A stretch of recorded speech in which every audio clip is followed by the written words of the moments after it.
Hello and welcome to Off the Record Live. I'm Joe Vito with American Songwriter. Today we are on Twitch, which is what we're on every day that we stream, making sure you're paying attention right off the bat.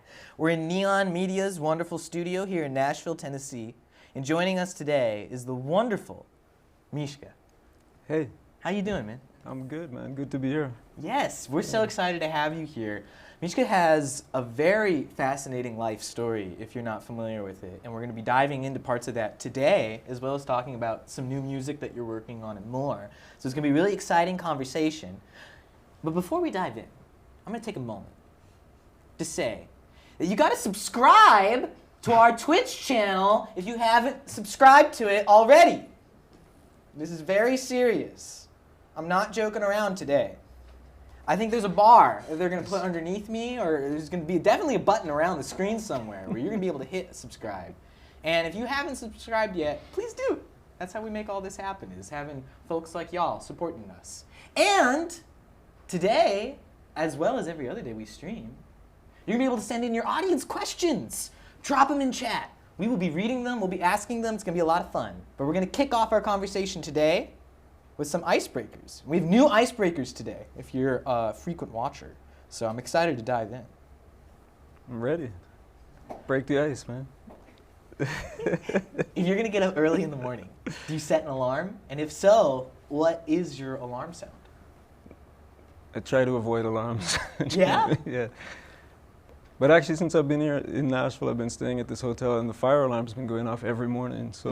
Oh, really? Yeah. I think they're doing some construction or something. Someone keeps bumping the wire, and it's like, meh, meh, meh, you know, That's the least tranquil way to wake up possible. Yeah. Oh, gosh. But other than that, it's mostly roosters that, you know. Oh, hell yeah, it's the way to wake up. Yeah, it's the natural thing, you know. Okay. Are you a big cooker? Do you like to cook? I love to cook, yeah. What's like one of your favorite dishes to cook?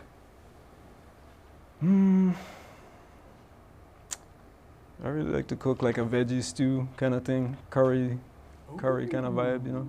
Yeah. Oh yeah, that sounds great. Well, yeah. Similar question, but if it's like a special occasion, and Yeah. you're gonna have like a nice meal to celebrate something, what do you like to have for your like special occasion food? Wow, man, that's a good one, I guess. We're asking the real questions. I really love food, so, and cooking and stuff. I don't know. I really like. I'm vegan, so.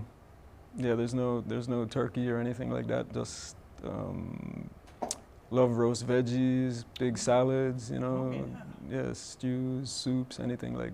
Yeah. Soups. I don't really think I have a favorite because it's all so good, you know. Oh, I feel So, you. I think yeah. there's like a soup renaissance that we're in the beginning part of it. I think Oh, soup's really? going to become a whole new world of culinary exploration in this decade. Is my personal. I said it here first, folks. Remember that. Joe started it. That's right. What is like the most recent book you read? Well, I have to admit, I start a lot of books, but I don't finish a lot of books. Me too. We're kin, you and I. I think the last book I finished was it's called Natives. It's a book by this hip hop artist and scholar teacher in the UK named Akala. And I think it's called what's it called? It's the Ruins of Empire or something.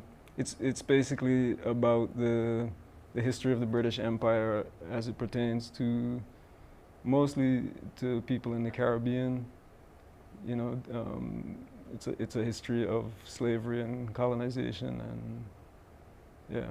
Yeah, wow, that Yeah. stuff's very important, especially how, you know, the ripple effects of even imperialism hundreds of years ago is still so visible and has so many side effects today. Yeah, it hasn't really gone away. Yeah.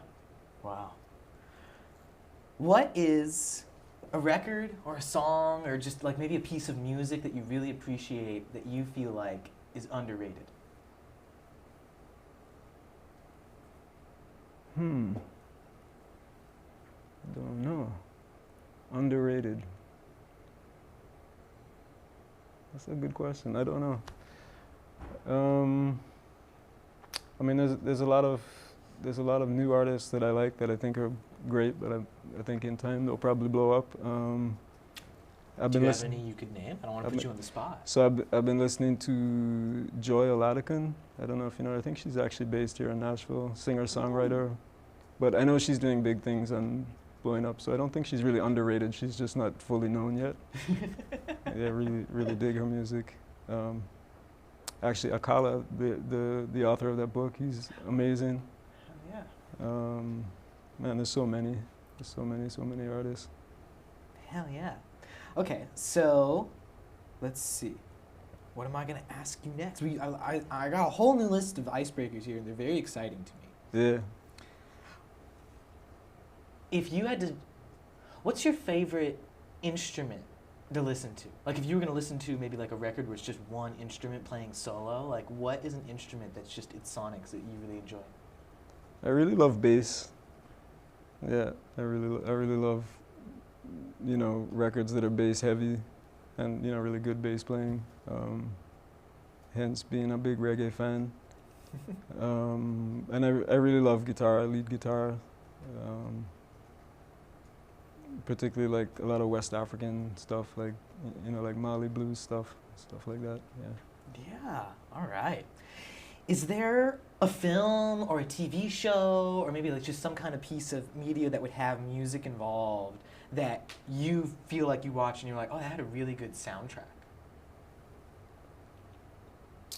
Well, one of my favorite films of all time is this film that was made in, I think it was made in the early 80s, late 70s or something. It's called Countryman, and it's a film that basically features like it's a lot of Bob Marley's music, but it's a lot of 70s reggae from Jamaica. It takes place in Jamaica. It's about this mystic man who's just sort of superhero, you know, like Rasta man from the bush kind of thing, fisherman. And it's called Countryman. Countryman? Yeah, and it's probably my favorite soundtrack of all time. It's really good. Whoa, that sounds like a really cool movie. There's some great dub stuff, some classic, really well-known reggae tunes, and some other not so known. You know, so. All right, Yeah. that's awesome. Yeah. Wow. Okay, is there anything on your bucket list that you haven't done yet? No. No. That's awesome. Woo, question. I don't have a bucket list. I haven't made one yet. I'm just taking it as it comes, you know. Yeah, absolutely. Yeah. Oh, that's awesome. Well, you know what? I don't know if I'll do it, but I really think squirrel suit jumping is pretty amazing. Oh yeah. Yeah, and I cool. don't think I got the guts to do it, but that's like yeah. You look like a little flying squirrel. Yeah, you jump off a mountaintop and. Oh, wow. Yeah. Yeah, that would be. Yeah. I guess do you have to do like a lot of training? Do you do it with like an instructor? I don't know, but there's got to be that point when you jump without the instructor. Yeah. Oh my gosh. Yeah. Well, that would be cool. If you had to have a bucket list, that'd be cool. Okay, these are old icebreaker questions, but they're ones I really like, so I'm gonna ask them anyways.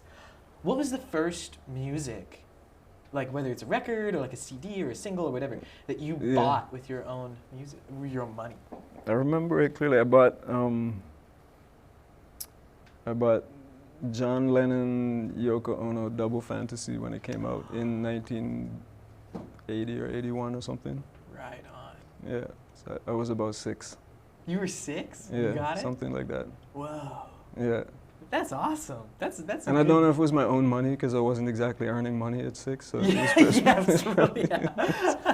There's just some cash going out there, but you know what? You got the record. But I remember going to the store and being like, I want this, because I was raised on the Beatles and stuff, and I remember the record came out. I think it was around the time that John Lennon died, you know. And I just remember like I gotta hear this record, so going to get that, yeah. All right, similar question. I think this is the last icebreaker I'll ask today. Yeah. What was the first concert you ever went to?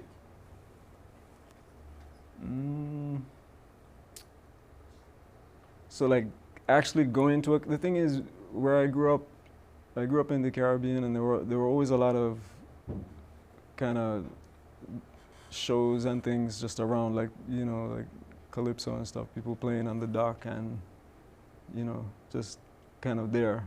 But that was just kind of there, you know, like, so the first time I think I ever went to a concert was like, oh, I'm going to a concert on, you know, it was consciously, that's what I was doing, was Maxi Priest in Bermuda in about 1987, I think, 88.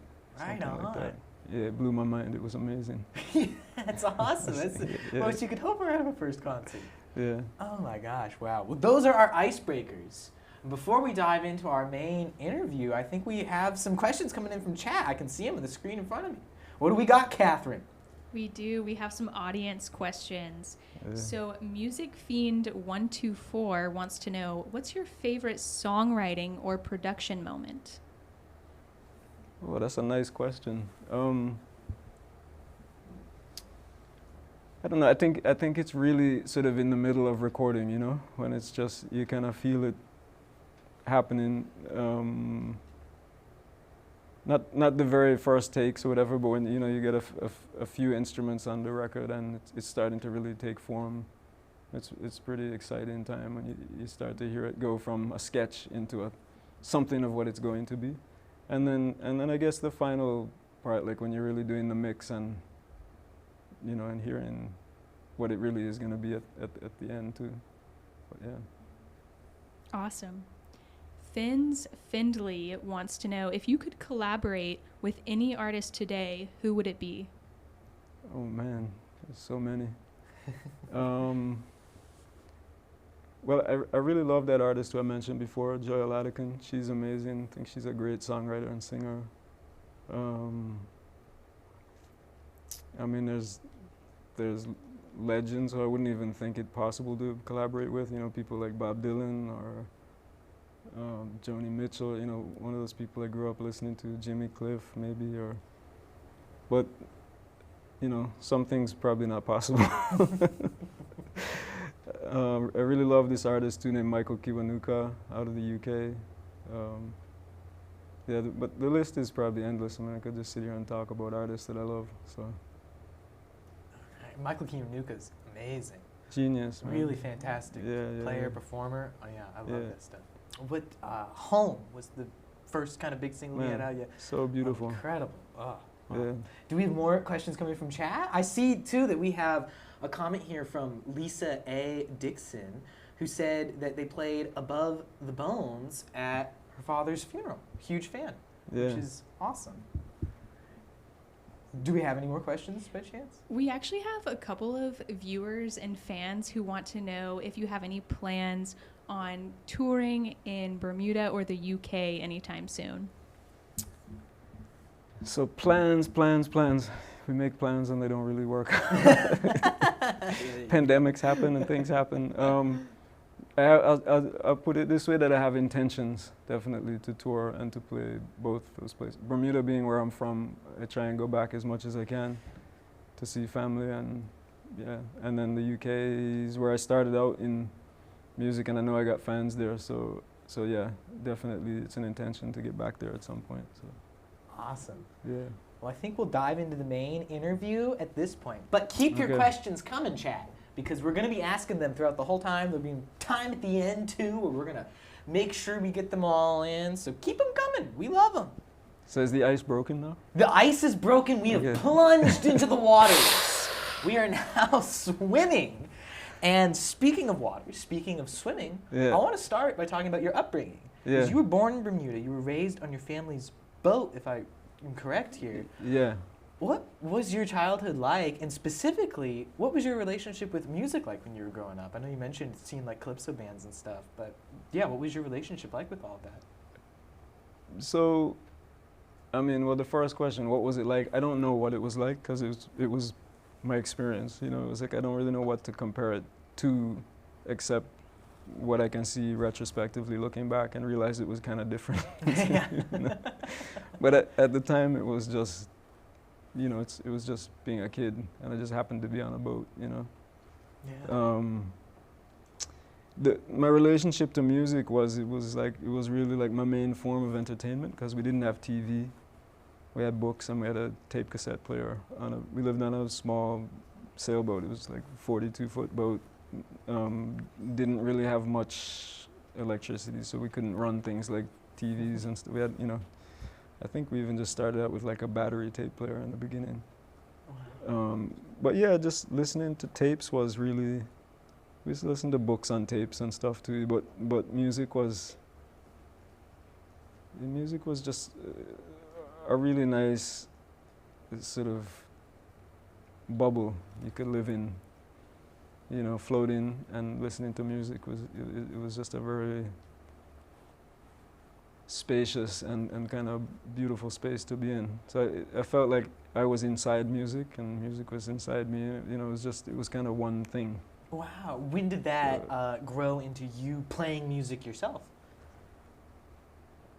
I mean, I suppose it was when I first got a guitar. I was about 7 or 8 years old, and started hacking around on the guitar, but not really anything serious. I wasn't a very focused kid. I was, kind of just whatever's happening is happening. But I guess when I was about 18, 19, I took it up seriously, and I just went straight into writing songs. I didn't really learn much of other people's stuff. I just started writing lyrics and trying to find little melodies and stuff. So yeah, I could say that's when I kind of started. Wow, so that must have been a pretty natural evolution then, to go straight from being like just a fan of music and having that relationship to just jumping into writing it yourself. I mean, did you find that once you did start exploring being a songwriter and like getting those first ideas out, that it was like giving you an ability to express yourself in a way that you hadn't been able to before? Like, what was that like? No, I mean, I think I'd been able to express myself how I wanted because I was singing long before I ever picked up the guitar. So I was always singing from as long as I could remember, So guitar was really like a way, I think it just kind of grounded the experience of singing. Be like, oh, okay, I want to actually know how to do this with an instrument now, and not just, be walking and singing or sailing and singing, whatever. It was like, okay, I'm going to actually put it in a form that makes sense as that I'm playing music, So it was almost like, it was just actually like sort of taking stock of what I did already naturally and kind of putting it in a tangible form, I guess.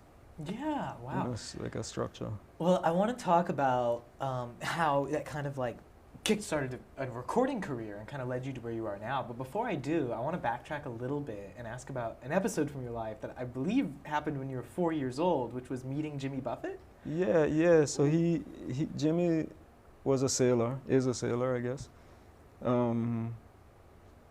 Was living on the boat with my parents, my 2 sisters, and we were on a small island in the Caribbean, and Jimmy sailed up on his boat, and there were only a handful of boats in the harbor at the time, so everybody got to know everybody pretty quickly. And he just became like a regular, kind of live aboard boat guy.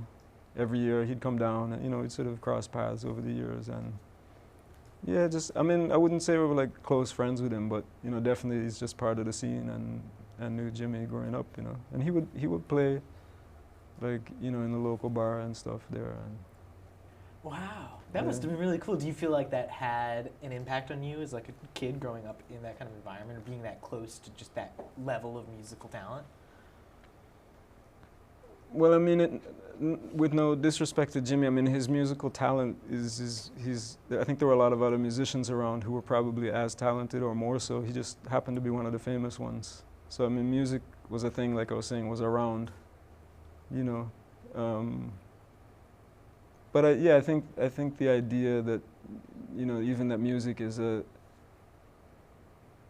thing, and it's it's a tangible reality that being a musician could be a livelihood or a career or something, because there's someone that's obviously doing it.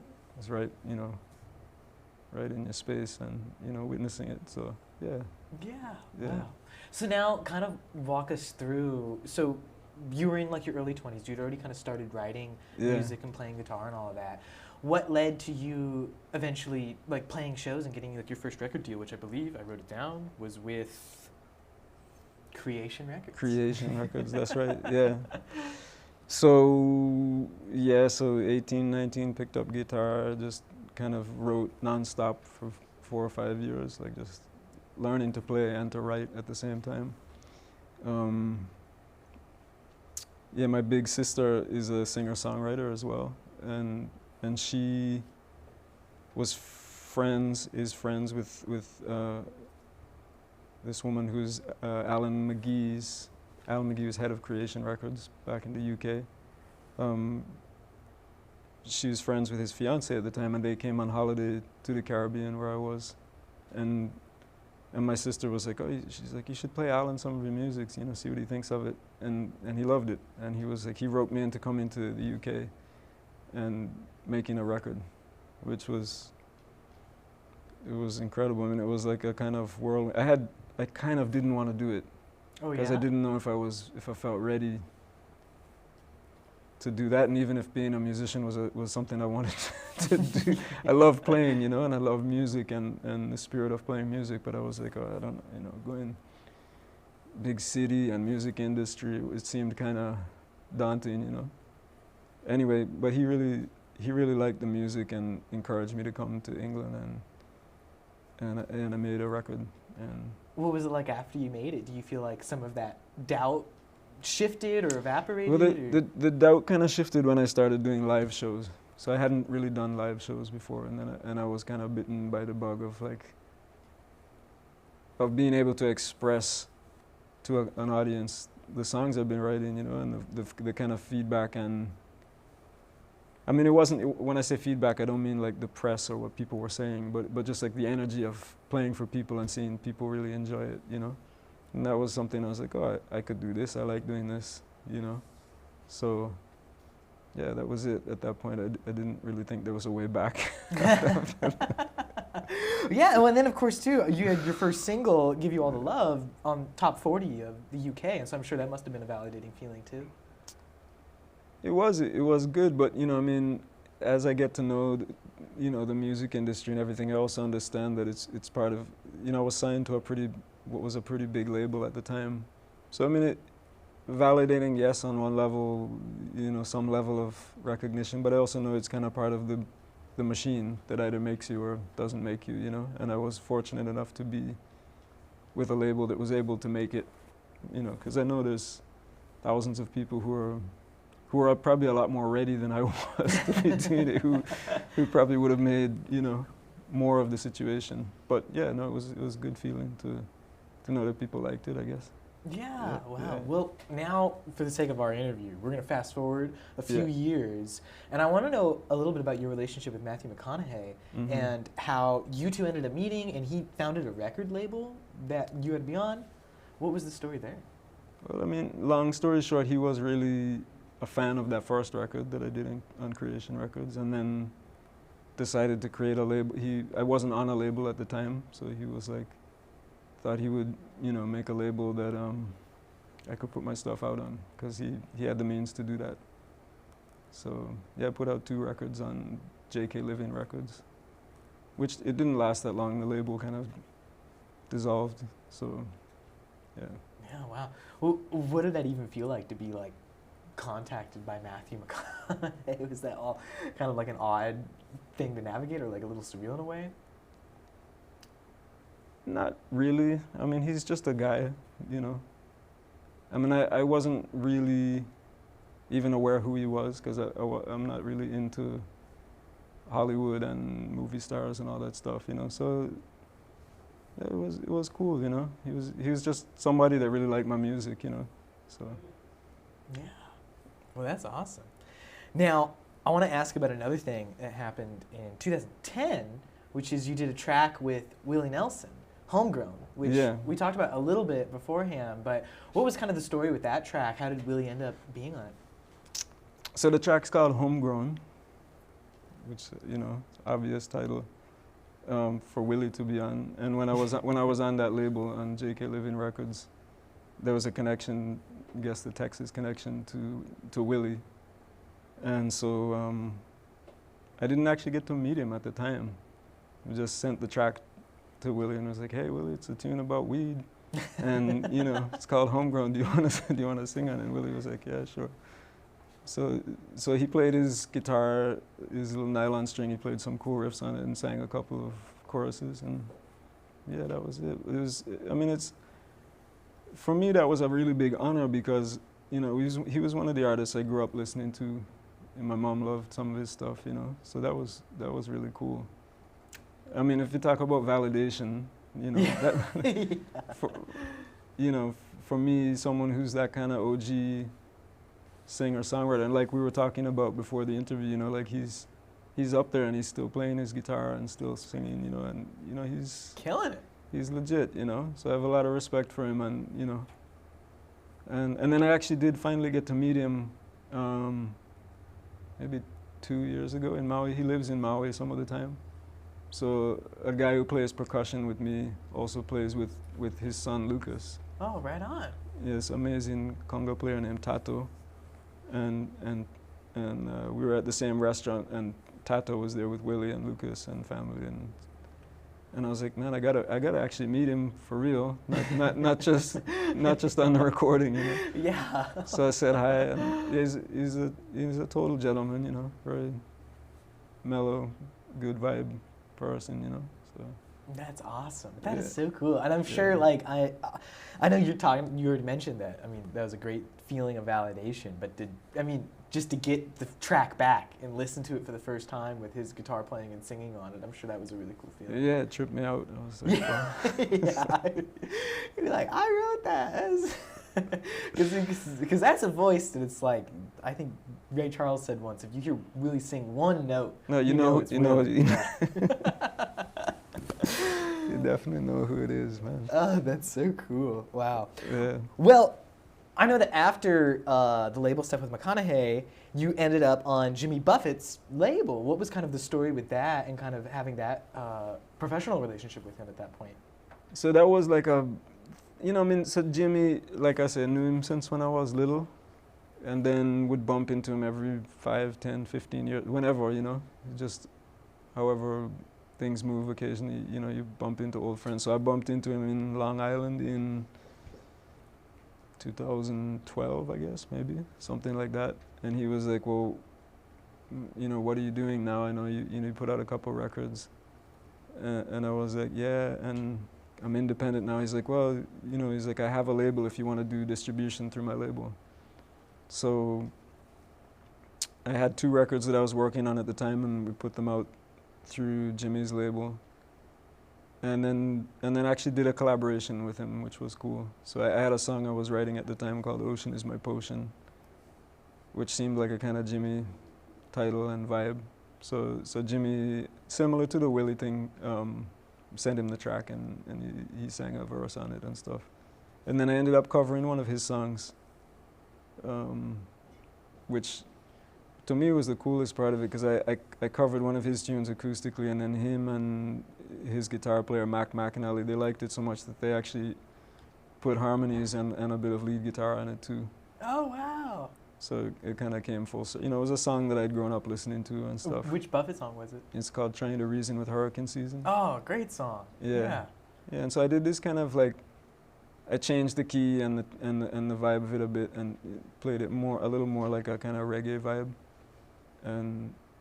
but just straight acoustic, and vocals, and yeah, it was really.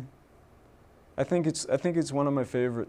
It's definitely, I think it's my favorite track on that record, but it's one of my favorite things I've done, just in terms of how organic it was, and it's just like, I didn't expect him to put anything on it, and both he and Mac are like, they sound great together, harmonizing and everything, and yeah, so. Wow. So was that the kind of thing, like, did you know they were going to do it, or like, did you get the track and you like listened to it and it was like, whoa? That one, no, I didn't know there, because we sent it to him we sent him all the, like the roughs of the not the demos, but like, the rough mixes of that album for him to do his part on "Ocean Is My Potion." Then he sent it back, and also "Trying to Reason" as well with his little addition. It was nice, man. Again, like, it's an honor, because I guess with Jimmy, I don't want to say it's less special, but it's just because I grew up around him. It was kind of like having an old uncle of mine. It's like, oh yeah, it's Jimmy, It's like. But Oh my gosh. but no, it's cool, you know. Yeah, that's awesome. Wow. Well, I think that we're going to go to an ad break right now, but we're going to be back with live performance from Mishka, and then more questions, more interviews. We're going to talk about some stuff that you're working on now, and we'll be asking your questions if you're at home watching Ask them. this. And so you can keep sending them in. We'll be asking them. We're going to be having a lot of fun. Stay tuned.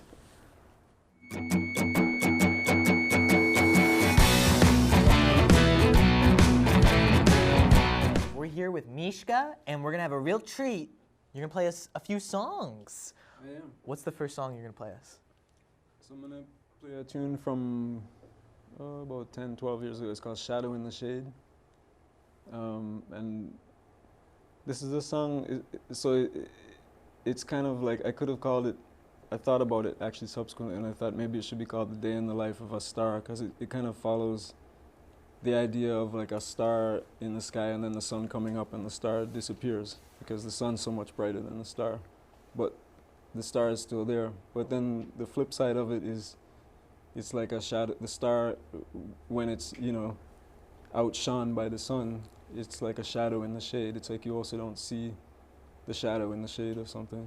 That's beautiful. But it's kind of like, it's kind of a human analogy to like the, you know, the human condition, the story of, you know, journey of the soul kind of thing. Yeah. So, yeah. Wow, I'd love to hear it. That sounds amazing. Anyway, it goes like this.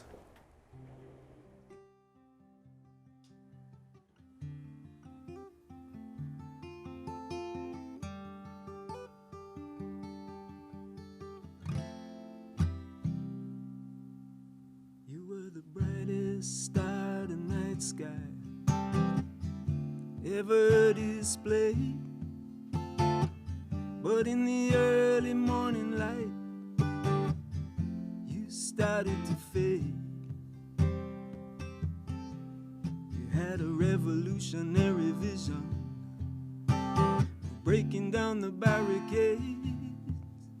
But because you lacked the wisdom, your dreams were all betrayed. Wise men gave their counsel, but the truth you did evade. You never heeded any of them, 'cause you were the renegade. You thought you were the biggest alligator who ever cruised the Everglades. Oh man, you're just a shadow in the shade.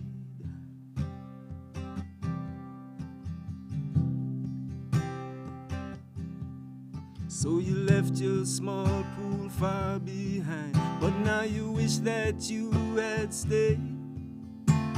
The big fish in this ocean have got you feeling so afraid. Still you climbed on up the ladder.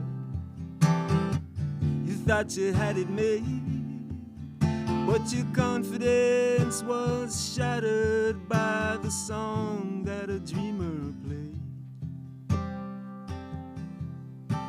Your hand full of bloody diamonds and your heart full of clubs and spades. You gambled with poor people's lives. Now through your conscience you must wade. Dogs bark their warnings, and even donkeys bray. Oh man, you're just a shadow in the shade.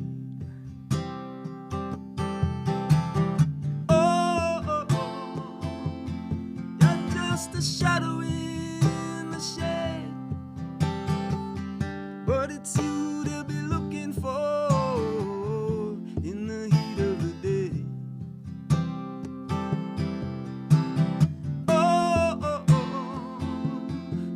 Just a shadow in the shade, but it's you they'll be looking for in the heat of the day. So you had a little revelation then you went on your crusade. But you were preaching to the converted. There was no one to persuade.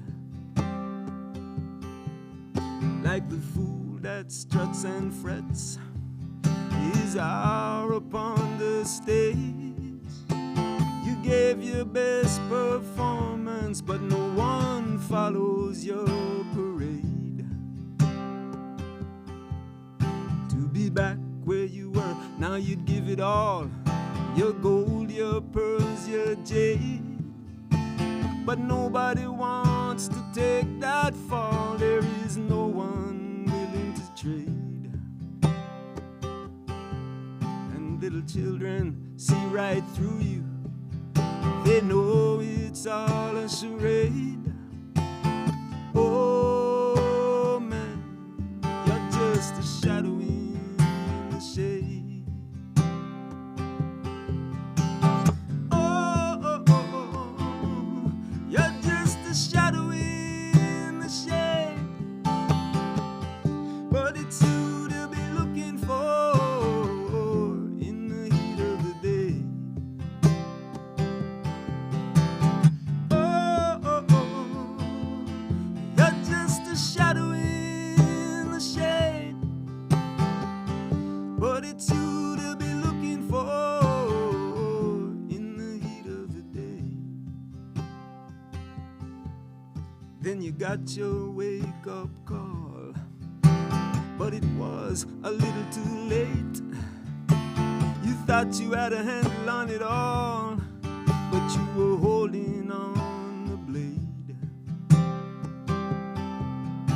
Even so, you just kept on working, trying to earn an honest wage. But they raised the price of everything on the day that you got paid.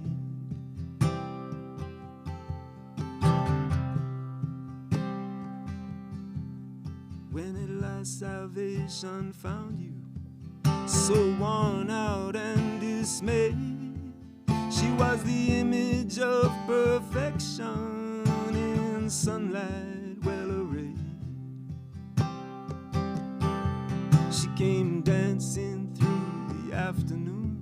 You tried to reach out and touch her braids, but oh man, you're just a shadow in the shade. Oh, oh, oh, you're just a shadow in the shade. But it's you they'll be looking for in the heat of the day. Oh, oh, oh, oh, oh, oh, oh, oh, you're just a shadow in the shade. But it's you they'll be looking for in the heat of the day. Oh, oh, oh, you're just a shadow in the shade. But you'll return tonight at the end of the day.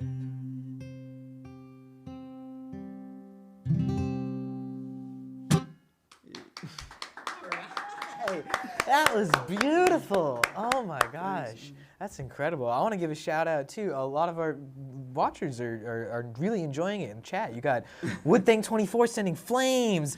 Barbara Allen, 1968, has amazing vibes. And I want to thank you for saying, of course you follow us, because you're understanding my messaging. I really appreciate that. That was really beautiful. Thanks. What other song are you going to play for us? I'm gonna do one off the new record that's not out yet. That's coming out next year.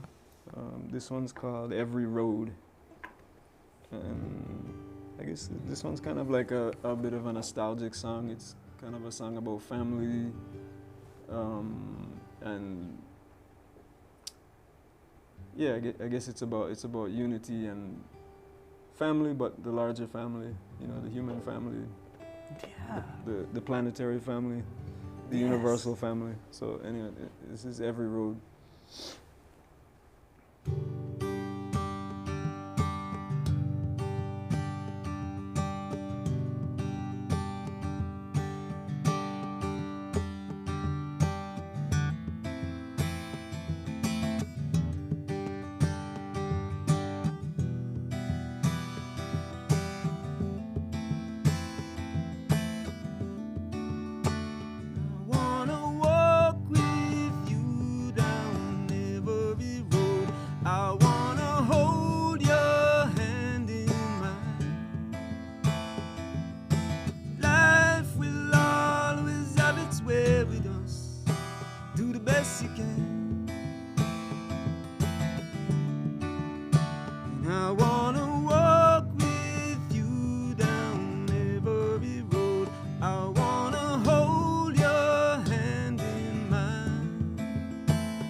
Let's keep our feet on the ground.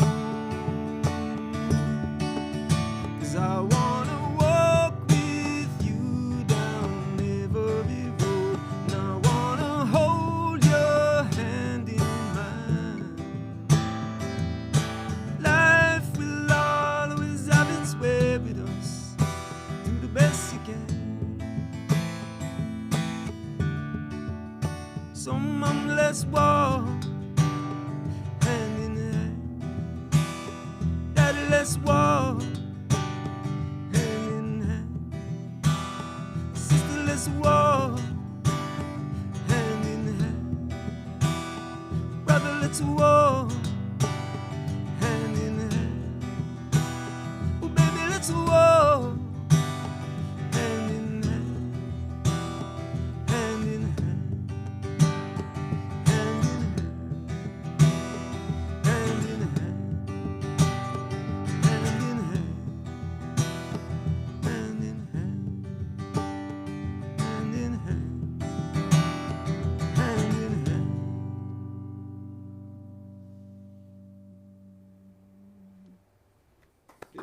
Oh, that was beautiful. Oh my gosh. Just gorgeous. Wow. Well, we are going to go to a quick ad break, but we're going to be back with more questions, more talking, more fun stuff with Mishka. So stick around. Don't go anywhere.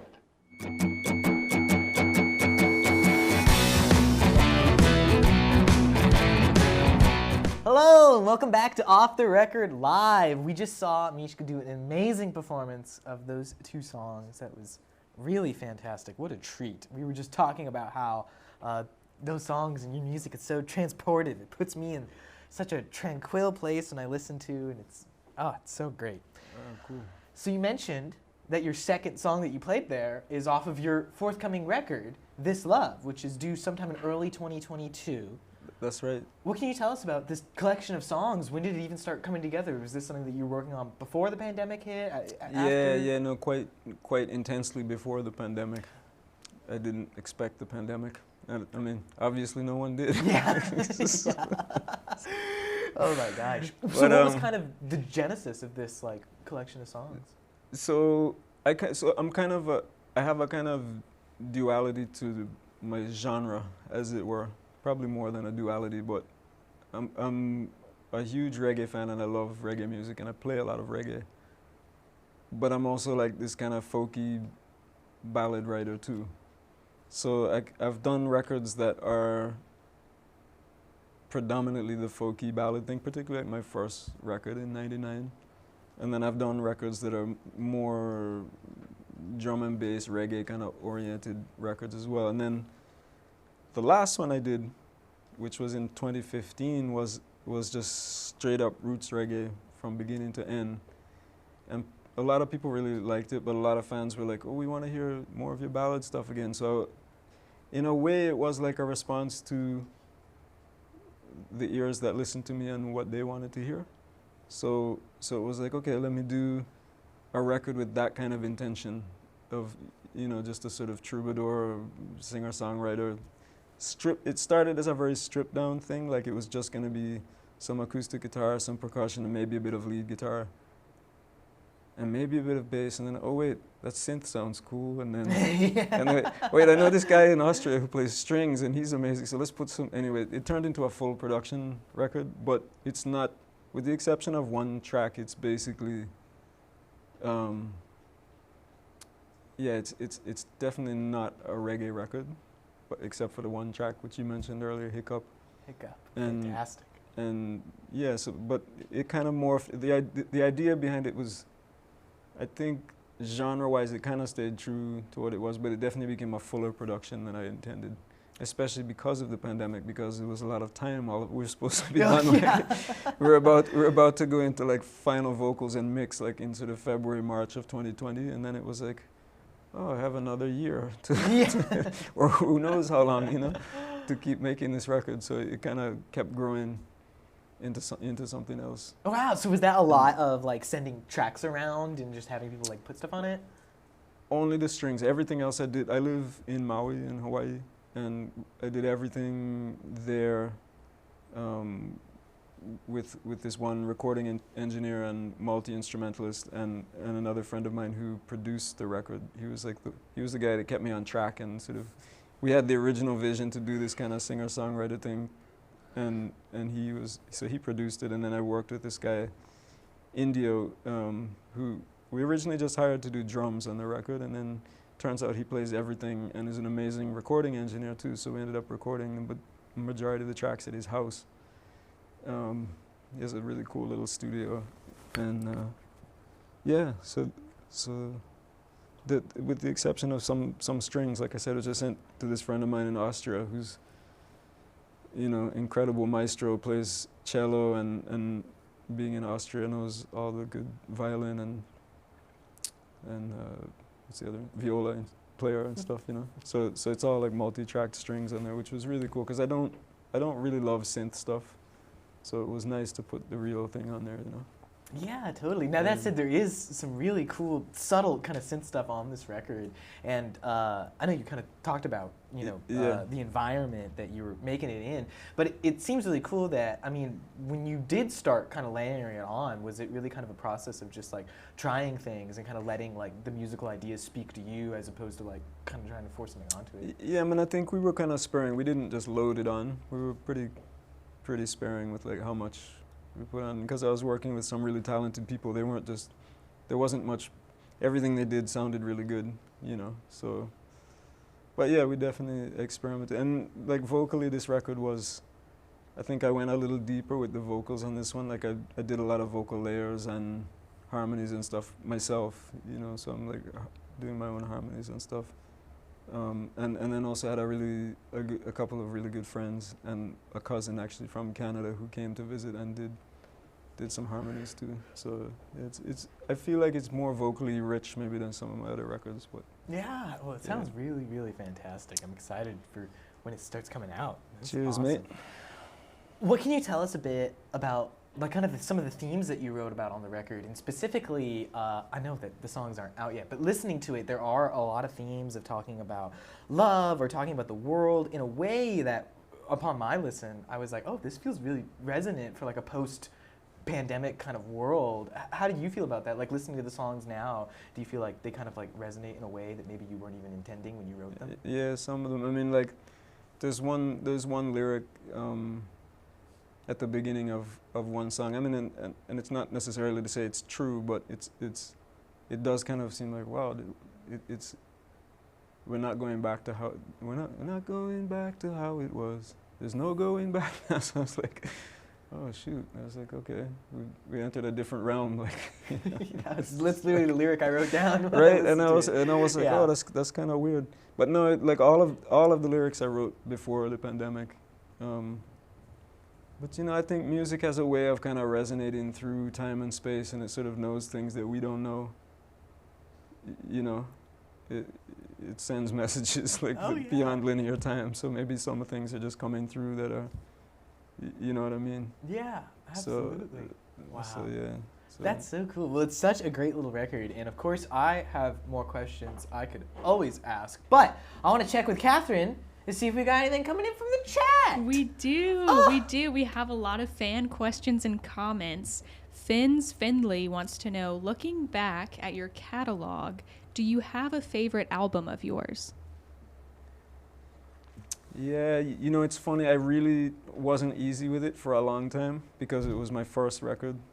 But I think my first record is actually one of my favorites because production-wise, it wasn't what I wanted to do at the time. You know, but when I look back at it and the people I was working with, I think it's kind of a cool record. Like, I like how it's very stripped down acoustic, which is kind of what this new record was supposed to be. And I definitely put a lot into those songs at that time because I wasn't under any time constraint or career pressure or anything to have to make a record. It was just like I'd been writing since I started writing, and so I put a lot of myself and my heart into that first record. Yeah. Wow. We got more, Kat? We do. We have a fun one. So a fun one. I mean, they're all fun, but this one's particularly fun. Golmo03 wants to know, which do you prefer, a Hawaii sunrise or a Caribbean sunset? Well, it's kind of the same thing, isn't it? Because when the sun's going down, the sun's going down in the Caribbean, it's rising in Hawaii. That's a fair point. I mean, I don't know how else to answer that one myself. And then we have a shout out. So Natty Mutt said that they saw you at the LA Grammy Museum interview, and it's a very fond memory of theirs. Yeah. And then we have one more. So Lisa A. Dixon again wants to know if you have a favorite beach. A favorite beach, yes, but I'm not gonna tell anyone about it publicly because then it won't be my favorite beach anymore. I'm not talking about secret spots. It ruins them. So don't ask. Exactly. Just kidding. Hashtag favorite surf spot. Yeah. Oh my gosh, that's amazing. Well, thank you, Catherine. Also, I realized I just called you Cat, which was totally like a leftover of Zach Wilde, who was here on Tuesday, or on Monday, if y'all were tuning in, and definitely really enjoyed calling you Cat. So I apologize. Catherine. Oh my gosh, I won't let Zach Wilde rub off on me too hard. Wow. Well, I've got just one last question that I'll ask you today, but you've got This Love coming up in 2022. How do you feel now? What's the future look like for you going into this era? I'm not going to be so foolish to say know what the future looks like. Yeah, there you go. But again, I'm going to go back to that word intention, which is I intend to play some more music in whatever form, in whatever place I can, to as many people as I can, whether that be in the UK, whoever was asking, or the US, or Canada, or Japan, or anywhere, Brazil, Africa, you know, anywhere that will have me, I would love to go and play. And that's what it is. You know, I love to play and play for people that love to hear it. So, kind of straightforward. Yes, and we love to hear it. Mishka, thank you so much for stopping by. Joe, and it's for speaking been a with us. pleasure, man. Thank you so much. Yes, it's been a real pleasure. And your record, This Love, is coming out early 2022, somewhere around there. Y'all will be able to get it. Follow Mishka on socials and stuff. You can keep up with it all. Mishka Music. You can find it on Instagram, Facebook, all those things. Not Twitch. Maybe I have to get Twitch. We beat Mishka to Twitch, which is a great reason for you to subscribe to our Twitch, because it's the only place you're going to get Mishka content on Twitch right now. Yeah, exclusive. So if you haven't done it yet, please do it. But seriously, Mishka, thank you so much for stopping by. It's Pleasure, been man. awesome. Thank you. Thank you all at home for watching and for tuning in and for making this the awesome online music fan and musician community that it is. We love you. I love you. Thanks to Neon for hosting us in the brick and mortar. Thanks to Twitch and American Songwriter for hosting us online. I'm Joe Vito. Thank you. Good night. Good night.